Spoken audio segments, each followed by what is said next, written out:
बिस्मिल्लाहिर्रहमानिर्रहीम। अस्सलाम वालेकुम स्टूडेंट। हम लोग cash flow and financial planning का चैप्टर डिस्कस कर रहे थे। तो टेबल ऑफ कंटेंट में देखते हैं सबसे पहले। तो टेबल ऑफ कंटेंट को देखें तो प्रीवियस वीडियोस के अंदर हम इस चैप्टर का इंट्रोडक्शन, डेप्रिसिएशन क्या होती है, depreciable life and MACRS method से डेप्रिसिएशन कैलकुलेट करने की ये थी। उसके बाद कैश फ्लो देखा था हमने, ऑपरेटिंग कैश फ्लो किस तरह कैलकुलेट होता है और फ्री कैश फ्लो क्या होते हैं और किस तरह कैलकुलेट करते हैं। तो ये चीज़ें हम प्रीवियस वीडियोस के अंदर डिस्कस कर चुके हैं। तो इस वीडियो के अंदर हम कैश बजट होता क्या है और उसको किस तरह प्रिपेयर किया जाता है वो डिस्कस करेंगे। तो स्टार्ट करते हैं, व्हाट इज़ कैश बजट। देखें, जब भी आप कोई बिजनेस करते हैं तो फाइनेंशियल प्लानिंग के अंदर सबसे इंपॉर्टेंट चीज़ ये होती है कि हमारे पास पैसा किस तरह मूव होगा। तो कहते हैं financial planning involve guiding, coordinating and controlling the firm action to achieve its objective। Two की एस्पेक्ट्स होते हैं फाइनेंशियल प्लानिंग के। First one is cash planning and second one is profit planning. Cash planning क्या है? Cash planning ये है कि हमें किस टाइम कैश की ज़रूरत पड़ेगी और हमारे पास किस टाइम में कितना कैश होगा। देखें, बिजनेसमैन कभी भी अपनी जेब में पैसा रख के नहीं बैठा होता है, उसने पैसे को इन्वेस्ट किया होता है। अब जिस तरह उसने लोगों से पैसा देना होता है, इसी तरह लोगों से पैसा लेना भी होता है। तो वो उसको बैलेंस आउट करता है कि किस टाइम पे मुझे कितने कैश की ज़रूरत पड़ेगी, उसको हम कैश प्लानिंग कहते हैं। तो क्या कहता है, cash planning involve the preparation of the firm cash budget. Budget हमने कहा था किसको कहते हैं? फोरकास्टिंग को। सेट करना कि फ्यूचर में हमें किस टाइम पे कितना कैश चाहिए होगा, that is called cash budget. Profit planning involve the preparation of the both cash budget and pro फॉर्मा फाइनेंशियल स्टेटमेंट। तो तीन स्टेटमेंट्स हैं जिसको हम फाइनेंशियल प्लानिंग के अंदर लेके आते हैं। Budgeted cash flow, budgeted income statement या प्रो फॉर्मा इनकम स्टेटमेंट, और प्रो फॉर्मा बैलेंस शीट या बजटेड बैलेंस शीट। तो ये तीन स्टेटमेंट्स आपस में इंटरलिंक होती हैं और ये हम लोग फोरकास्ट करते हैं फ्यूचर के लिए भी। तो इस टॉपिक के अंदर हम कैश को देखेंगे कि कैश फ्लो स्टेटमेंट जो है या जिसको हम कैश बजट कहते हैं वो किस तरह प्रिपेयर किया जाता है। तो देखें, ये हमारे पास फाइनेंशियल प्लानिंग का एक और फ्लो चार्ट है कि हमारे पास तीन एलिमेंट्स थे। हमने कहा एक कैश बजट होता है, एक आपके प्रो फॉर्मा इनकम स्टेटमेंट और एक प्रो फॉर्म बैलेंस शीट या बजटेड बैलेंस शीट। अब अगर हम देखें तो इनकम स्टेटमेंट के लिए हम सेल फोरकास्ट करते हैं, ये कॉस्ट काउंटेंट करेगा सेल फोरकास्ट किस तरह करनी है, सेल का बजट, फिर प्रोडक्शन का बजट बनाएगा और इन दोनों को मिलाकर वो क्या करता है, इनकम स्टेटमेंट का बजट बनाता है। बैलेंस शीट के लिए हम जो करंट पीरियड की बैलेंस शीट होगी, मतलब जो जिस पीरियड में हम बैठे हुए हैं उस पीरियड की बैलेंस शीट को लेते हैं, उसके अंदर इनकम स्टेटमेंट, उसके अंदर आपके पास एसेट्स हैं, लायबिलिटीज़ है, और जो फर्दर हम समझते हैं फ्यूचर में जो चेंजेस आएगी उसको लेते हुए हम न्यू बैलेंस शीट डेवलप कर लेते हैं। और अगर कैश बजट की बात करें तो कैश बजट के अंदर हम इनकम स्टेटमेंट के लिए कितना पैसा चाहिए, मतलब वहाँ पर प्रॉफिट एंड लॉस है, वहाँ पर सेल है, सेल एक हमारे पास इनकम कैश बजट का एक एलिमेंट है जिसकी वजह से सेल की वजह से हमारे पास कैश इनफ्लो आता है। ठीक है, परचेज के लिए हमारे पास कैश आउटफ्लो जाता है, और उसके बाद अगर कोई फिक्स एसेट खरीदना है या बेचना है बैलेंस शीट में जो डिसाइडेड है तो उसकी वजह से कैश इन भी हो सकता है और आउट भी हो सकता है। इस तरह लॉन्ग टर्म फाइनेंशियल प्लानिंग है कोई, तो ये सारी चीज़ें जब कैश बजट में आएंगी कि हमें किस पीरियड, इस पीरियड, नेक्स्ट पीरियड के अंदर कितना कैश हमारे पास इनफ्लो होगा और कितना कैश आउटफ्लो होगा, तो उससे हमें अंदाज़ा होगा कि हमें अपने पास कितना कैश रखना है। अब आ जाते हैं डेफिनेशन पे। तो कैश प्लानिंग में कैश बजट हमने कहा सबसे मोर इम्पोर्टेंट एलिमेंट होता है। कहता है कैश बजट और cash forecast is the statement of the firm plan inflow and outflow of the cash. Inflow mean के बिजनेस में जो आ रहा है, आउटफ्लो मीन बिजनेस में से जो जा रहा है। ठीक है, it is use to estimate short term cash requirement with particular attention to anticipated. देखें, हमारे पास किसी पीरियड जस्ट लाइक जिस तरह ये एक डायग्राम बनी हुई है, तो उसने कहा मंथली इनकम मेरी 2000 है, 1700 मेरा खर्चा है, तो 300 मेरी सेविंग हो गई। इसी तरह देखें, हम सैलरी पर्सन है ना, तो हमारी से फॉर एग्जांपल मैं कहता हूँ मेरी 50,000 पर मंथ सैलरी है। ठीक है, और मेरा खर्चा घर का जो है वो, अब ज़रूरी नहीं है कि हर महीने मेरा खर्चा भी 50,000 हो, किसी महीने मेरा खर्चा 50,000 से लेस होगा और किसी महीने में मेरा खर्चा 50,000 से ज़्यादा होगा। मसलन फॉर एग्जांपल रेगुलर नेचर में देखें तो मेरी जो घर के एक्सपेंस हैं ऑलमोस्ट वो तकरीबन फॉर एग्जांपल वो कहते हैं जी 45,000 है। इट्स मीन हर मंथ मुझे 5,000 रुपया बच रहा है। लेकिन जब ईद का सीज़न आता है, ठीक है, बड़ी ईद आ जाए या छोटी ईद आ जाए, ठीक है, ईद आती है, या आप कहते हैं कोई मैरिज आ जाती है फैमिली में, तो ये 2 महीने जो होंगे मेरे पास जो होगा नेट अगर देखेंगे तो मेरे पास इनफ्लो कम होगा और आउटफ्लो ज़्यादा होगा। तो उसके लिए फिर हमने देखना है कि जिन पीरियड्स में मुझे बचत हो रही है, इनफ्लो और आउटफ्लो को अगर एडजस्ट करने से कुछ पैसे बच रहे हैं, तो मैं उसको किसी ऐसी जगह इन्वेस्ट करूं कि जिस पीरियड के अंदर मेरे पास इनफ्लो कम होगा वहां पर मैं एडजस्ट कर सकूं। और टेक्निकल वर्ड में इसको हम क्या कहते हैं, कैश सरप्लस। अगर आपके पास इनफ्लो ज़्यादा हो, आउटफ्लो कम हो, तो उसको हम सरप्लस कहते हैं, और अगर आउटफ्लो ज़्यादा और इनफ्लो कम हो तो उसको हम शॉर्टफॉल कहते हैं। तो बिजनेस में इसको मैनेज करना होता है। शॉर्टफॉल होगा, मुझे पता है कि जी ईद आ रही है, अगले महीने शॉर्टफॉल हो जाना, तो मैंने कहीं से पैसे अरेंज करने हैं। अगर सरप्लस हो जाएगा तो मैं उसको कहीं इन्वेस्ट कर सकता हूँ। Surplus must be invested and deficit must be funded.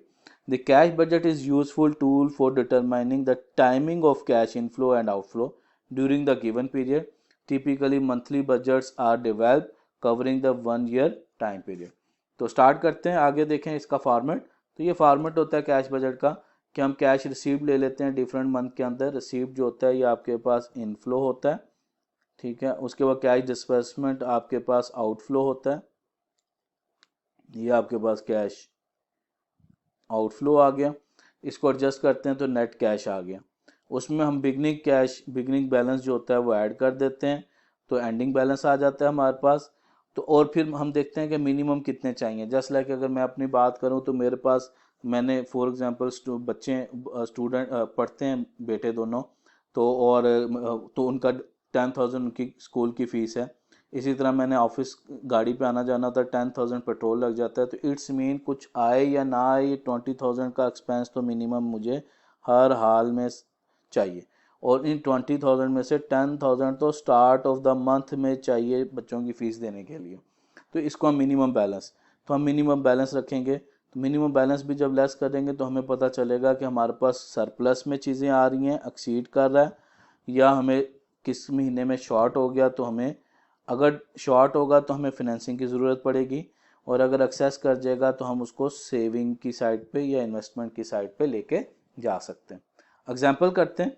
तो कैश बजट में हमने कहा जिस तरह 2 मेन पोर्शन होते हैं, एक हमारे पास कैश रिसीव पोर्शन होता है जिसको हम कैश इनफ्लोज कहते हैं, और एक कैश डिसबर्समेंट। तो वन बाय वन हम इनके पहले क्वेश्चन एग्जांपल्स करते हैं। What is cash receive? तो कैश रिसीव्ड का मतलब जो रिसीव होगा, जिसकी वजह से बिजनेस के अंदर कैश इनफ्लो बढ़ेगा। डायग्राम भी देखें, कैश इनफ्लो ऊपर को जा रहा है, तो कैश इनफ्लो होगा बिजनेस की इनर साइड पे आएगा, तो उसको हम कैश रिसीव्ड कहेंगे, ठीक है। Cash receive include all firm inflows of the cash in a given financial period. The most common component of cash received are the cash sale, collection of account receivables and other cash receipt। अब इसमें और maximum क्या आ सकता है? सबसे ज़्यादा तो main element जो रेगुलर नेचर का होता है वो तो सेल है। अब सेल 2 तरह की हो सकती है, वो कैश में भी हो सकती है, वो क्रेडिट में भी हो सकती है। इसके अलावा और क्या कैश इनफ्लो हो सकता है? अगर आप कोई नॉन करंट एसेट, अगर आप कोई सेल आउट कर देते हैं, कंपनी ने अगर कहीं पैसा इन्वेस्ट किया तो वहाँ से उसको डिविडेंड रिसीव हो जाता है, तो ये सारे कैश इनफ्लोज हैं। तो हम इसका भी बजट प्रिपेयर करते हैं कि किस टाइम हमें कितना कितना कैश इन होना है बिजनेस के अंदर। एग्जांपल देखते हैं। एग्जांपल नंबर 4 है जी, कहता है C industries defence contractor is develop cash budget for the October, November and December. एक क्वार्टर का, लास्ट क्वार्टर का बनाया। H sales in August September 100,000 and 200,000 respectively. Sale दे दिया उसने 400,000, 300, 200 have been forecast for the October, November and December. अब ये हो चुकी है और ये अगले 3 महीने की उसने फोरकास्ट की है। 20% of the firm sale have been for cash, 50% have been collected after 1 month and the remaining 30% after 2 month. Okay, उसके बाद कहते हैं in December C will receive 30,000 dividend from the stock in the subsidiary. कि उसने कहीं पैसा invest किया सितंबर में, दिसंबर में, वहाँ से भी 30,000 उसको मिलना है। Calculate the cash receive. तो देखिए इसमें सबसे पहले क्या करते हैं, जितने भी मंथ दिए होते हैं ना हम सारों को ऊपर लिख लेते हैं। मसलन हमारे पास यहाँ पर जो मंथ दिए हुए हैं वो अगस्त भी दिया हुआ है, फिर सितंबर है, अक्टूबर है, नवंबर है और दिसंबर है। फिर हम सबकी कैश लिख लेंगे। जस्ट लाइक अगर हम 30 राउंड करें तो अगस्त का सेल दिया हुआ है उसने 100, इसका दिया हुआ है 200, इसका दिया हुआ है 400, इसका दिया हुआ है 300, इसका दिया हुआ है 200। और हमसे बजट किस चीज़ का पूछा हुआ है? अक्टूबर, नवंबर एंड दिसंबर। तो जितने पीरियड का बजट पूछा होता है उसको हम ब्रैकेट में या उसको हम कॉलम में ले आते हैं। अब ये क्यों ज़रूरी है? उसकी रीज़न है कि देखें, हमने सिर्फ अक्टूबर की सेल के पैसे नहीं लेने, जो इससे पीछे सेल हुई है उसने कहा कि उसका 50% 1 महीने बाद, 30% 2 महीने बाद। इट्स मीन कि ये जो सेल हुई है इनके भी कुछ पैसे यहाँ पर हमें रिसीव होने, तो उसके लिए हमें उसका डेटा मेंशन करना ज़रूरी है। और ब्रैकेट में किस लिए लगाया जाता है? कि सोल्यूशन पता चल सके कि हम बजट बना बेसिकली किस पीरियड का रहे थे। तो इसको सॉल्व करते हैं एग्जाम्पल को। तो ये फॉर्मेट बनाया हुआ है मैंने। तो हमारे पास अगस्त, सितंबर, अक्टूबर, नवंबर, दिसंबर 5 मंथ थे, लेकिन हमारा जो बजट था बेसिकली वो कब से स्टार्ट हो रहा था? अक्टूबर से दिसंबर तक का। अब सेल सबकी दी हुई है उसने। तो सबसे पहले तो वो कहता है कि सेल बजट जो है, सबसे पहले तो उसने कहा था कि 20% जो है 20% तो कैश में मिलता है। तो हम सबका 1 बाई 1 20% ले लेंगे। इसका अगर 20% करेंगे 100 का तो वो 20 ही आएगा। इसका करेंगे, देखें इसमें 20% इधर आया होगा और इसका इसी का 50% नेक्स्ट मंथ में था, तो इसका 50% इधर आया होगा। तो 100 का 50% करेंगे तो वो 50 बनेगा।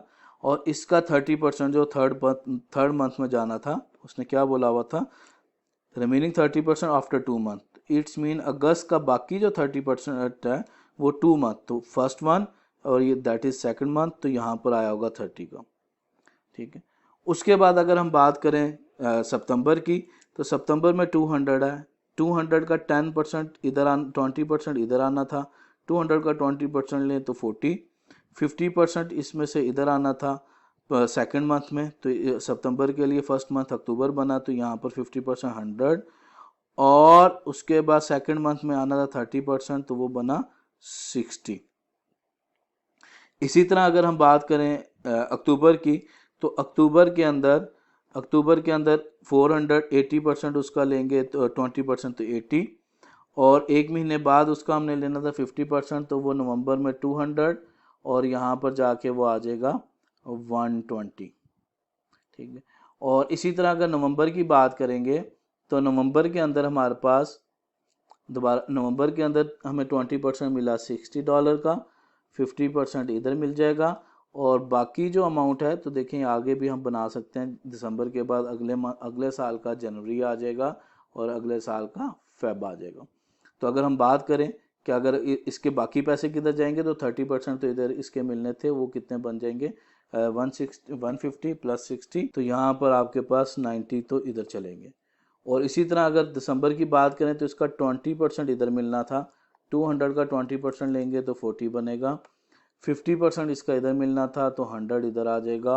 और 30% उसका जाके कहीं फेब में मिलेगा हमें।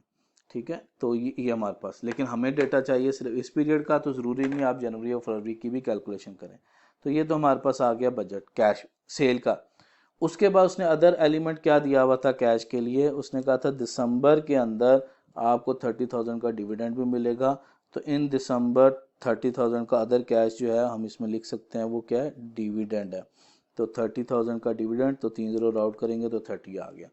अब अगर हम सम अप करना चाहते हैं तो सम अप कर लें। देखिए हमें सारा सम अप करने की ज़रूरत नहीं है, हमें सिर्फ क्या कैलकुलेट करना था? इस साल का बजट, अक्टूबर, नवंबर, दिसंबर तक का बजट प्रिपेयर करना था। तो अगर इन 3 पीरियड का बजट प्रिपेयर करना, तो इन तीनों को सम अप करें।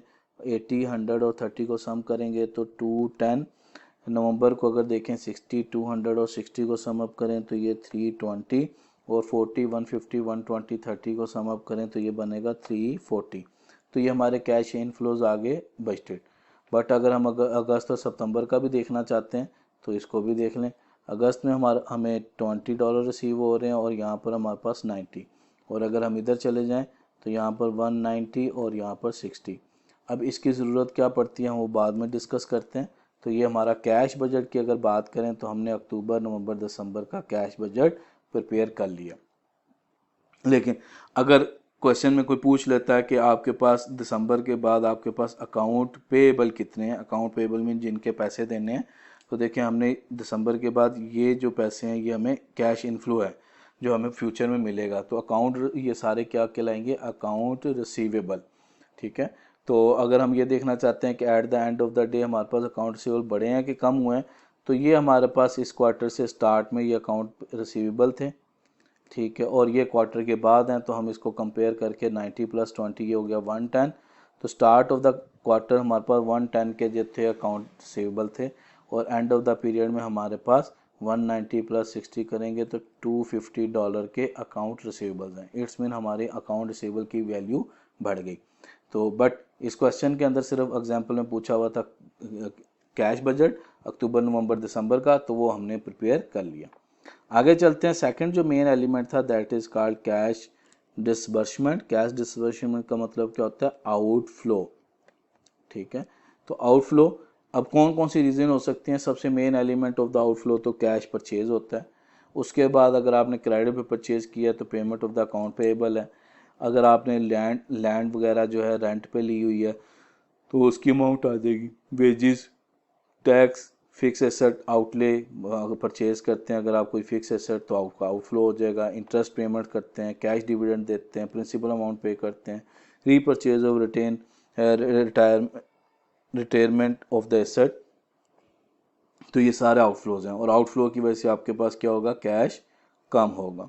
It is important to recognise that depreciation and other non cash charges are not include in the cash budget. जी, तो इसकी भी एग्जांपल देख लेते हैं। एग्जांपल नंबर 5 है जी। एग्जांपल नंबर 5 में क्या कहता है C industry has gathering the following data need the preparation of the cash disbursement schedule for October November and December. फिर तीन महीने का आखिरी क्वार्टर का दिया हुआ है। ये कहता है कि firm purchase represent 70% of sale, कि ये जो हमने ये जो सेल हुई है इसका 70% क्या होगा, हमारे पास परचेज होगा। ओके जी, ये परचेज आ गया। उसके बाद नेक्स्ट क्या देता है, नेक्स्ट कहता है कि of this amount 10% paid in cash, 70% paid in month immediately following the month purchase, the remaining 20% in the month of following 2 month following the month of purchase। तो इट्स मीन कि जो cell का 70% आएगा उसका 10% cash है, 70% एक महीने और 20% 2 महीने पे। Rent 5000 will be paid per month, each month है। Fix salary of the 96,000 mean 8000 per month दिया हुआ है। 10 in monthly sale. Wages are estimated as 10%। तो दो चीज़ें हैं वेज में, एक तो आपने 8000 पर मंथ देना है और दूसरा जो सेल होगी उसका 10% भी वेज में देना है। टैक्स दिसंबर में पे करना है। New machinery cost 130 will be purchase at November. उसके बाद interest payment 10,000 due December. Cash dividend 20 will be paid October. 20,000 principal amount due to December. तो ये सारे आउटफ्लोज हैं। अब इसके लिए भी हम सबसे पहले ऊपर क्या करेंगे, मंथ लिख लेंगे। हमने मंथ लिख लिए, यहाँ पर हमारे पास ये मंथ आ गया जी, अगस्त सितंबर अक्टूबर नवंबर दिसंबर। सेल आ गई। परचेज किस तरह निकाली, सेल का 70%। जस्ट लाइक अगस्त में हमारे पास $100 की सेल थी, उसका 70% ले लिया। यहाँ पर हमारे पास 200 थी, उसका 70% ले लिया। तो और इसी तरह जो है हमने बाकियों के 70% लेके चार्ज कर दिए। अब उसी तरह 5 मंथ का डेटा दिया हुआ था, बट हमारे पास रिक्वायरमेंट क्या है, अक्टूबर टू दिसंबर, तो हमने उसको क्या किया, ब्रैकेट में या उसको बाउंड्री के अंदर कर लिया। अब सबसे पहले उसने क्या बोला हुआ था कि जो भी परचेज होगी उसका 10% जो है वो कैश होगा, 70% एक महीने बाद होगा और 20% 2 मंथ बाद। तो सबसे पहले स्टार्ट करते हैं हम लोग कि अगर हम अगस्त की बात करें तो इसका 10% इसका 7 आया होगा, इधर आया होगा।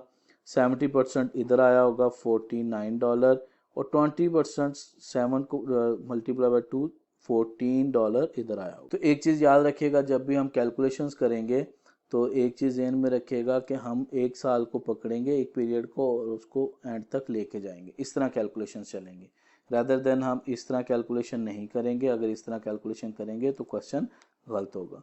हम एक पीरियड की सेल को पकड़ेंगे या परचेज को और उसको एंड तक लेके जाएंगे। जस्ट लाइक अब सितंबर की बात करें 140 था, 10% 14 तो इधर आया होगा, उसका 70% उसका बनता है 98, तो $98 इधर आए होंगे और उसका सेकंड मंथ में $28 इधर आए होंगे। तो यहाँ पर भी देखें हमने क्या किया, हमने इस सेल को लिया, परचेज को लिया और उसको एंड तक कैलकुलेट करके लेके गए। अब उसके बाद थर्ड में अक्टूबर में देखें तो अक्टूबर में 10% 28 इधर मिला होगा, इसका 70% 196 इधर मिला होगा, और इसका 20% जो है हमारे पास वो अमाउंट बनेगी 56 की, वो इधर आया होगा।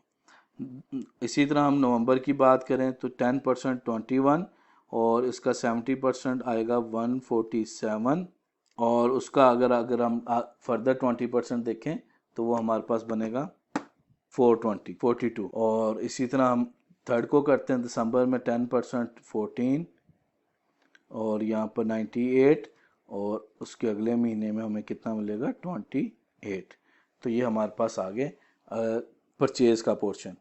उसके बाद परचेज के बाद उसने रेंट की बात की थी, रेंट पर मंथ 5000 है, तो हमें 3 साल हमें सिर्फ कैलकुलेशन ही किसकी करनी थी, अक्टूबर नवंबर दिसंबर की। 5000 30 राउंड ऑफ करेंगे तो यहाँ पर भी 5 आ गया, यहाँ पर भी 5 आ गया और यहाँ पर भी 5 आ गया। Wages and salary, wages and salary के बारे में उसने क्या बोला हुआ था, 8000 पर मंथ है और सेल का 10%। तो सबसे पहले तो हम देखेंगे कि 8000 तो ये आ गया वेज एंड सैलरी को ब्रैकेट में लिख लेते हैं 8000 और इसके अंदर सेल का हमने कितना पुट करना है 10%। तो जाके सेल चेक करते हैं, सेल हमें दिया था 400 300 और 200, 40 30 और 20 आ गया। 30 राउंड करेंगे तो 8 और 8 प्लस सेल का, तो पहली सेल कितनी थी हमें, तो 30 राउंड करेंगे तो 400 300 एंड 420, तो उसका 10% ले लें, तो 400 का 40, 300 का 30 और इसका 20। तो ये हमारे पास वैल्यू कितनी बनी को सम अप करना चाहते हैं, ये बन गया 48 38। टैक्स पेमेंट दी हुई थी उसने 2500 must be in December, 2500 mean 25। Non current asset purchase किया था उसने नवंबर में 130,000 का, तो 130। इंटरेस्ट पेमेंट की है दिसंबर में 10,000 की। कैश डिविडेंड पे किया अक्टूबर में $20 का। तो ये इसको हम सम अप कर लें, तो सम अप करेंगे तो ये तो हमारे पास बन रहा है 7 और ये बन रहा है हमारे पास 63। इसको हम सम अप करें तो ये बनेगा 213, 418 और 305। और अगर हम लास्ट में करें 98 प्लस 42 प्लस 28, तो ये हमारे पास कैश डिसबर्समेंट बन गया। अगर हम अकाउंट पेएबल देखना चाहें तो क्वार्टर के स्टार्ट में अकाउंट पेएबल ये थे और क्वार्टर के एंड पे अकाउंट पेएबल हमारे पास ये रहे। तो ये हमारे पास कैश डिसबर्समेंट आ गया। अब आ जाते हैं नेक्स्ट पे, net cash inflow. Net cash flow क्या होता है कि हम ये भी देखना चाहते हैं कि अगर इस पीरियड के अंदर इतना इनफ्लो हुआ है और इतना आउटफ्लो हुआ है तो नेट हमें क्या बचा, कि इस स्पेसिफिक पीरियड के अंदर इनफ्लो ज़्यादा है कि आउटफ्लो ज़्यादा है, तो उसको हम नेट कैश फ्लो कहते हैं mathematical difference between the firm cash received and cash disbursement mean cash inflow and outflow in a particular period. Ending cash क्या होता है, the sum of the firm beginning cash and its net cash in cash flow for the period, कि जो at the end आपके पास cash बचा है। Required total financing, अगर आपके पास इनफ्लो कम है आउटफ्लो ज़्यादा है तो आपको फाइनेंसिंग की ज़रूरत पड़ेगी। और एक्सीड कैश बैलेंस से मतलब ये है कि एक्सेसिव कैश मीन के इनफ्लो ज़्यादा हो गया और आउटफ्लो कम है तो उसको हम कहते हैं एक्सेसिव कैश। तो ये किस तरह कैलकुलेट करते हैं, उसी एग्जांपल को लेके चलते हैं। Prepare the cash budget statement if C industry wish to maintain as the reserve of the unexpected need minimum cash balance 25,000। तो 25,000 हर वक्त आपको बैलेंस चाहिए पीरियड के। अब कैश रिसीव देखें तो कैश रिसीव ऊपर हमने एग्जांपल नंबर 3 में सॉल्व की है, एग्जांपल नंबर 4 में। तो कैश अगर आपको याद है तो कैश अक्टूबर नवंबर दिसंबर का था, तो कैश रिसीव था हमारे पास 210,000 और यहाँ पर आएगा हमारे पास 320,000 और ये 340,000। कैश डिस्बर्समेंट जो हमने एग्जांपल 5 में की है तो यहाँ पर 213 था, 418 था और 305 था। तो ये हमारे पास क्या आ गई डिसबर्समेंट कि जो हमने आउटफ्लोज दिए। तो अगर हम बैलेंस देखें नेट, तो यहाँ पर बात करें तो $98 शॉर्ट है, और अगर यहाँ पर बात करें तो $35 पॉजिटिव है कि 340 हमारा इनफ्लो है और आउटफ्लो 305 है। अगर बिगनिंग देखें तो यहाँ पर बताया हुआ है बिगनिंग बैलेंस, ठीक है, तो बिगनिंग बैलेंस दिया हुआ है 25,000। तो 25,000 बिगनिंग कैश जो है हम इसमें 25,000 को ऐड करेंगे। सॉरी, बिगनिंग कैश इधर नहीं मेंशन किया हुआ है। फॉर एग्जांपल हम कहते हैं बिगनिंग कैश या इन ओपनिंग बैलेंस जो है वो 50,000 है। तो अगर 50,000 है तो हम यहाँ पर क्या करेंगे, 50,000 ले लेंगे। जब ये 50,000 लेंगे तो हमारे पास यहाँ पर क्या बचेगा, एंडिंग बैलेंस बन गया 47। जी, इसको स्टार्ट करते हैं आगे। अगर ये यहाँ पर 47 क्लोजिंग है तो यहाँ पर ये क्या बना होगा, ओपनिंग बना होगा 47 का। तो यहाँ पर ओपनिंग है तो यहाँ पर बैलेंस 98 नेगेटिव था, 47 पॉजिटिव, तो नेगेटिव बचा 51। ठीक है, 51 अभी शॉर्ट है। तो यही जो शॉर्टेज है ये आगे चली जाएगी यहाँ पर, तो यहाँ पर जाके हम 51 लिख लेंगे। तो यहाँ पर हमारे पास शॉर्टेज जो बची वो बनी $16 की। अब मिनिमम बैलेंस यहाँ पर भी हमें 25 चाहिए था, यहाँ पर भी 25 चाहिए था, यहाँ पर भी 25 चाहिए। तो हमारे पास टोटल फिनेंसिंग कितनी आ जाएगी, यहाँ पर अगर देखें 47 में से 25 गई तो ये हमारे पास एक्सीड आ गया $22 का। और अगर यहाँ पर देखें तो $51 थे, 25 हमारे पास, तो ये शॉर्ट हो गया $76 से। और अगर यहाँ देखें 16 पहले शॉर्ट है, 25 और चाहिए, तो हम लोग $41 से शॉर्ट फॉल कर गए। तो ये वो शॉर्टफॉल हैं जो हमें अरेंज करने पड़ेंगे कहीं ना कहीं से, और ये वो एक्सेसिव माल है $22,000 जिसको हम कहीं पे भी इन्वेस्ट कर सकते हैं। तो ये था हमारे पास कैश बजट। जज़ाकल्लाह, अल्लाह हाफिज़।